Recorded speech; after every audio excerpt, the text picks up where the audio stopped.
I love you রাজা। ভালোবাসা এত সোজা?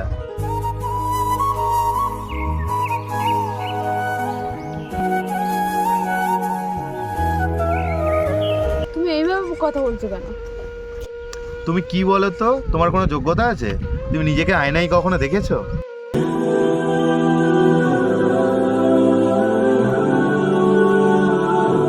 তাহলে এত গুরুত্ব কেন দিলে, কাছে আসার সুযোগ কেন দিলে আমাকে?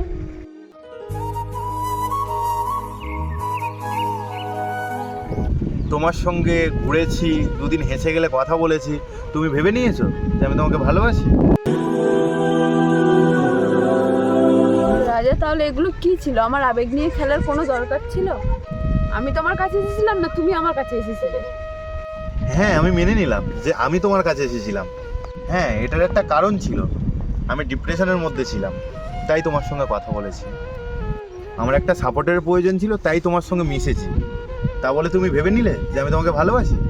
হ্যাঁ, এখন স্বার্থ শেষ, তাই তুমি তোমার আসল রূপটা দেখাচ্ছ। এই সঙ্গীতা, শোনো, তোমার কি যোগ্যতা আছে আমার সঙ্গে রিলেশনে যাওয়ার? মনে করো যে আমি তোমার সঙ্গে একটু হেসে কথা বলেছি, তাই তুমি ভেবে নিয়েছো যে আমি তোমাকে ভালোবাসি? তোমার সঙ্গে রিলেশনে গেলে আমার বন্ধুরা হাসাহাসি করবে। তুমি নিজেকে কখনো দেখেছো? কোথায় তুমি আর কোথায় আমি? রাজা, কাজটা তুমি ঠিক করলে না। এটা আমার লাইফ, আমার যা ইচ্ছা আমি তাই করব, তুমি বলার কেউ না। আগে নিজেকে যোগ্য করো, তারপরে আমার মতো ছেলেকে পাওয়ার আশা করবে। আজকের পর থেকে আমার সঙ্গে কোনো যোগাযোগ করার চেষ্টা করবে না, ঠিক আছে?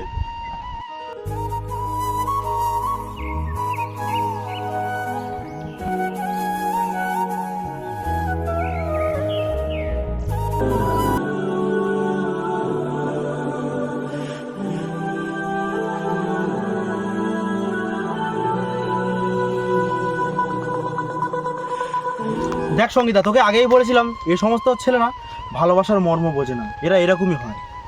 জানিস ভাই, ও আমাকে বলেছে আমার নাকি কোনো যোগ্যতা নেই।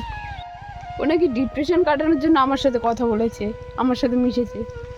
জানিস ভাই, আমার মনের মধ্যে যা হচ্ছে আমি কাউকে বলে বোঝাতে পারবো না। তুই কার জন্য কষ্ট পাচ্ছিস, কার জন্য কান্না করছিস? যে তোর ভালোবাসাটাকে অস্বীকার করেছে তার জন্য তুই কষ্ট পাচ্ছিস? দেখ, তুই যার জন্য কান্না করছিস সে তোর ভালোবাসা মর্ম বোঝে না। তুই কার জন্য কান্না করছিস, কার জন্য কষ্ট পাচ্ছিস? এসব ছেলেপুলেরা না এরকমই হয়। তোর সঙ্গে দুদিন হেসে কথা বলবে, তারপরে একদিন ঠিকই তোকে ছেড়ে চলে যাবে। যার কথা ভেবে কান্না করছিস সে একদিন ঠিক অন্য কাউকে বুকে নিয়ে ঘুমাবে। বাদ দে ভাই এসব, মন খারাপ করিস না, একদিন সবই ঠিক হয়ে যাবে।